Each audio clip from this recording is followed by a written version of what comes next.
BJP में हमें लगता है 80% अगर विधायक सांसद अपने बल पे खड़े हुए हैं तो हार जाएंगे। वो भी चीज तो है, आप मानते नहीं मानते चीज? पोस्ट खाली जाए। यूपी सब इंस्पेक्टर 2016 की वैकेंसी एम्प्टी थी। कौन बेरोजगार है बताइए? मेरे सामने लेकर कोई ग्रेजुएट है जिसको नॉलेज हो? फ्री तो सुप्रीम कोर्ट को डायरेक्ट एक्शन लेना चाहिए। फ्री देने का मतलब क्या है? आप डायरेक्ट लॉबी बना रहे हैं लोगों को। सबको अपने बेटे को सेट करना, सबको अपने बेटी के सेट करना। एनडीए में भी तो परिवारवाद हो रहा है। 2024 को लेकर आप लोग क्या सोचते हैं कि बीजेपी सरकार वापस आ पाएगी कि बदलाव होगा? बिल्कुल आ पाएगी सर। 2024 तक नहीं, 2000 टेक्निकली 2024 में आएगी। है कि आनी चाहिए। अच्छा, अगर एक देश को विकास कराना है अपना मतलब मोदी का विकास नहीं, देश का विकास अपना कराना है तो मोदी को लाना पड़ेगा। विपक्ष बोल रहा है मोदी भगाओ देश बचाओ। अरे वो पागल है वो पागल है विपक्ष। वो सब व्यक्तिगत लोग ही हैं। ये जो इतने लोग हैं ये एकजुट क्यों हैं? अगर इनको लगता है अब सही रास्ते पे हैं तो इंडिविजुअल चुनाव लड़े, फिर पता लगे संगठन करने की आवश्यकता क्या है। देश को सबसे एक अच्छा नेता चुनना है तो व्यक्तिगत चुनाव लड़ा जाए, उसमें पता लग जाएगा कौन फ्रंट पे है। क्या क्या आप सर बोले? चोर इकट्ठे हो गए। तो आपको क्या लगता है 26 दलों का महागठबंधन हो? चोर पक्का चोर। सारे चोर हैं, लूटने को ये बैठे सब हैं। परिवारवादी लोग हैं। अरे नहीं, लूटने को बैठे हैं। ये सब परिवारवादी लोग हैं। सब अपने परिवार के लोगों को सेटल कर रहे हैं। अगले मुलायम सिंह यादव में देख लीजिए, अखिलेश यादव को सेटल किया। ऐसे ठाकरे परिवार हो गया, चाहे ममता बनर्जी परिवार हो या यार जितने भी हैं मैक्सिमम सब परिवार बार लड़ रहे हैं। सबको अपने बेटे को सेट करना, सबको अपने बेटी के सेट करना। एनडीए में भी तो परिवारवाद हो रहा है। एनडीए में ऐसा प्रमोटर नहीं है कोई। एनडीए इन द सेंस कि आप बीजेपी की बात करें, बीजेपी में अगला राष्ट्रीय अध्यक्ष कौन बनेगा किसी को पता है? आपको नहीं पता, हमें नहीं पता। बीजेपी में अगला प्रधानमंत्री पद का दावेदार है कौन है किसी को पता है? नहीं पता। देखो ऐसा होता है, इतना बड़ा संघ है तो उसमें अगर मान लो 500 प्लस एमपी की सीटें हैं तो उसमें अगर 10, 20, 30 पे अगर परिवार के लोग लड़ भी कोई इशू नहीं है। वो एक मेजर पद पे तो नहीं है। बेरोजगारी महंगाई बहुत चरम सीमा पर। बेरोजगारी देखो, इतने आप भी समझते, इतने बड़े क्राउड को कोई भी सरकार नहीं दे सकती। आप सेल्फ कैपेबल बनिए। बहुत सारे उद्योग हैं, आप काम कीजिए, डेयरी फार्मिंग कीजिए। एक बहुत बड़ा स्कोप है, एग्रीकल्चर से संबंधित है। हम 5 साल पहले बिल्कुल बेरोजगार थे। हम 5 साल पहले बिल्कुल बेरोजगार थे। 4 भाई हैं हम। मैं सबसे बड़ा हूँ, ये सब छोटे हैं। जब से मोदी सरकार आई है हम खुद का सेल्फ डिफेंस है, खुद का बिजनेस करते हैं, आत्मनिर्भर हैं, खुद बिजनेस करते हैं। निर्भर नहीं है कि सरकार रोटी देगी हमें, सरकार थोड़ी देगी। हमारा खुद दिमाग चलेगा कि ये कर वो कर, ये नहीं तो ये कर। राहुल गांधी जी अभी कारपेंटर के पास जा रहे हैं, किसानों के पास जा रहे हैं, कूलियों के पास, सबके पास। आपको क्या लगता है उसका प्रभाव? देखो क्या होता है, 140 करोड़ लोगों में आप 5 लोगों के पास जा रहे हैं, फायदा क्या है? आज तक आपकी सरकार रही है, आप प्राइम मिनिस्टर रहे, सॉरी आप कांग्रेस के राष्ट्रीय महासचिव रहे। इतने जब आपने क्या किया? राहुल गांधी जी कहते हैं कि मोदी सरकार रिमोट की काम करती है। रिमोट दबाया, अडानी को पोर्ट दे दे, रिमोट दबाया, अंबानी का कर्जा माफ कर दे। एक बात बता देता हूँ, अडानी, आपको पता है इस देश में रोजगार कौन दे रहा है? राहुल गांधी ने कोई रोजगार दिया है? आपको पता है अडानी ने कितना रोजगार दे रखा है? अडानी ने कितना टैक्स दिया है? ये जो लोग फ्री का राशन खा रहे हैं ना, ये अडानी और अंबानी का टैक्स ही है। मैं आपको एक टेक्निकल बात बता दूँ, अडानी का शेयर 4000 रुपये से 800 रुपये पे था। उसने किसी बंदे को जॉब से नहीं निकाला है। आज फिर से आएगा, किसी बंदे को नहीं निकाला। आप किसी फेसबुक को देख लो, आप ट्विटर को देख लो, सबने निकाला है।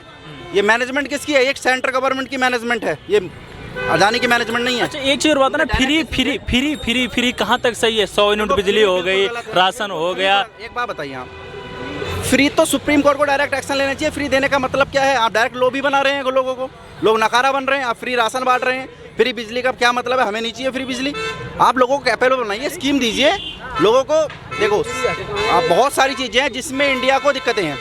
आप स्किल्ड लोगों को स्किल्ड कीजिए, वो अपने आप कमाएं। आप क्या फ्री देने से सरकार चल जाएगी? सरकार को पैसे का रेवेन्यू कहाँ से आता है?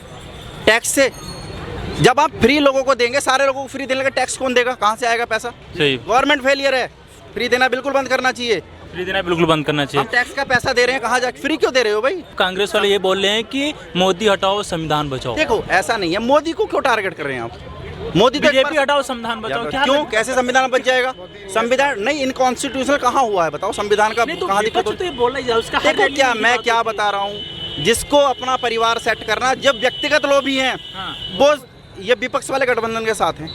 28 दलों का महागठबंधन आपको लगता नहीं कुछ कर पाएगा? देखिए एक चीज होती है कि जनता का दिमाग, मैं व्यक्तिगत राय बताऊं, जो देश का सोच रहा है उसको मोदी चाहिए। क्यों? मुझे नहीं चाहिए फ्री बिजली, मुझे फ्री लाइट नहीं चाहिए, मुझे सक्षम होना है। मैं विपक्ष के लिए एक चीज बोल रहा हूँ, इतने दिन आप गवर्नमेंट में रहे, आपने किया क्या?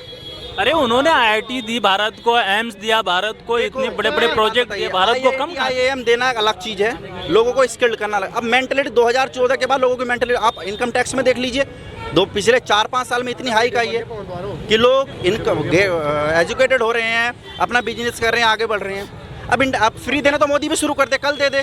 पढ़े लिखे युवा सड़क पे बेरोजगार टहल यार कौन बेरोजगार है बताइए, मेरे सामने लेकर कोई ग्रेजुएट है जिसको नॉलेज हो? वैकेंसियां ही नहीं निकली, सरकारी नौकरी स्किल्ड नहीं है सर, स्किल्ड पर निर्भर ना रहे कोई। नहीं, शिक्षा है, स्किल्ड नहीं है। प्राइवेट यूनिवर्सिटीज आप मेरे सामने ग्रेजुएट को ले जाइए, किसको 1% का ज्ञान नहीं है। इतनी वैकेंसीज निकल रही हैं, पोस्टें खाली जाए। यूपी सब इंस्पेक्टर 2016 की वैकेंसी एम्प्टी थी, पोस्टें पूरी नहीं हुई हैं, लोग एग्जाम क्लियर नहीं कर पा रहे हैं, लोगों के अंदर क्वालिटी नहीं है, एजुकेशन का स्तर गिर गया है। तो अभी एक चीज़ और, आप एजुकेशन सिस्टम गिर गया आप बता रहे हैं, लेकिन 10 साल से अगर मोदी गवर्नमेंट तो चीज़ मोदी गवर्नमेंट उठाना चाहिए, फिर क्यों नहीं एक्शन लेती मोदी गवर्नमेंट? देखिए सर, स्लोली सारे काम होते हैं, हम एकदम से ठीकरा नहीं छोड़ सकते, इसके लिए केवल सरकार जिम्मेदार नहीं हो सकती। प्राइवेट जो यूनिवर्सिटीज़ हैं उनमें टेक्निकल एजुकेशन की दिक्कतें नहीं। आप किसी भी ग्रेजुएट को पूछ लीजिए, एक BA पास लड़का IAS के लिए, UPSC के लिए एलिजिबल होता है। हाँ। मुझे नहीं लगता कि 0.1% भी एजुकेटेड लोग ऐसे हैं जो टेक्निकली पढ़ाई कर रहे हैं। आप अपने बच्चे को क्या पढ़ा रहे हैं? अभी तो हमारी शादी मैं नहीं, मैं बता रहा हूँ आपको, मैंने थोड़ा सा स्टडी किया है। मैं अगर मेरी पढ़ाई की बात करूँ तो मैंने पत्रकारिता की हम पढ़ाई बच्चों को की क्या बात पढ़ा रहे कर हैं कि 90% आने चाहिए, सक्सेस है।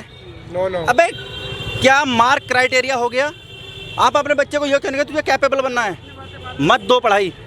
एजुकेशन में ये रखो कि एक माँ बाप, ये सरकार नहीं सुधार सकती है, सरकार ने ये माँ बाप सुधार सकते हैं। तो राष्ट्र आप बच्चों पे क्यों थोप रहे हो कि उनको कि एजुकेशन में क्या 90 नंबर लाने से बंदा सक्सेस हो जाएगा? तो 10 बच्चे नहीं 2 बच्चे करो, लेकिन उनको सक्षम खुद बनाओ। 10 बच्चे करके क्या लाइन लगाओगे, भिखारी बनाओगे उन्हें? एक चीज अभी फैमिली बिल आ रहा है, तो मतलब फैमिली बिल आ रहा है तो क्या है? एक मेन चीज देखो, एक क्या होता है, गवर्नमेंट सिस्टम के बाद पैसा कहाँ से आ रहा है? टैक्स से आ रहा है, लोगों टैक्स से आ रहा है। जब टैक्स पेयर कम होंगे तो गवर्नमेंट का पैसा कहाँ से आएगा? नहीं आएगा। पॉपुलेशन ड्रॉप करनी पड़ेगी आपको, तो उसके लिए लॉ भी कोई आ सकता है। 2 बच्चों को अभी कहाँ पास ही कहाँ हुआ है, विपक्ष पास ही नहीं होने देना है। वही तो जनता को सीखना है। इनको देखो, आपको देश की तरक्की करनी है। देखो 2 तरीके होते हैं, एक तो व्यक्तिगत लोभ हो गया और एक हो गया आपका देश का। अगर आप देश का सोचेंगे तो पहला पॉइंट रहेगा जनसंख्या को ड्रॉप करना, ठीक है? सारा टाइम है निकल। अगर देश को तरक्की करनी है तो जनसंख्या नियंत्रण कानून लेके आना पड़ेगा, नहीं तो हर दूसरे यही रहेगा कि बेरोजगारी लेवल ऊपर है। अरे ऑटोमेटिक जनसंख्या जब 200 करोड़ हो जाएगी तो फिर लास्ट 2024 में आपके क्या मुद्दे रहेंगे? मैं व्यक्तिगत राय ये है कि देश रहेगा तो इंसान रहेगा। हमने कश्मीर में, मैं व्यक्तिगत बता रहा हूँ, हमने कश्मीर में देखा लोगों का बहुत पैसा था, क्या हुआ? बर्बाद हो गया, लोगों को भागना पड़ा। पहले देश सुरक्षित होगा, घर सुरक्षित बाद में हो जाएगा। अभी पहले फंडामेंटल देश के क्लियर होने चाहिए। ये नहीं कि मैं फ्री बांट रहा हूँ, बाद में सेंट्रल गवर्नमेंट को बोलेंगे हमें पैसा दे दो। भाई क्यों दे दो? तुम इसी हिसाब से मैनेज करो ना, आपको दिक्कत ना होनी पड़े। लोग एकत्र क्यों हो रहे हैं? हमें देश को सबसे अच्छा एक बंदा चाहिए। सारे इंडिविजुअल चुनाव लड़ने, पता लग जाएगा कौन कहाँ स्टैंड करता है। सारे मतलब इंडिविजुअल अगर किसी को ये लगता है कि कोई मोदी से ज्यादा कैपेबल है, क्या वो ममता बनर्जी है, कोई भी हो, वटेवर जो भी है, इंडिविजुअल चुनाव लड़ लो, पता लग जाएगा मोदी कहाँ से। तो इसकी बात अगर करें तो बीजेपी में हमें लगता है 80% अगर विधायक सांसद अपने बल पे खड़े हुए तो हार जाएंगे। वो भी चीज़ तो है, आप मानते नहीं मानते चीज़ को? देखो वो नीचे लेवल की चीजें हैं। ये जो कंपटीटर है वो मोदी के प्राइम मिनिस्टर पद के लिए है,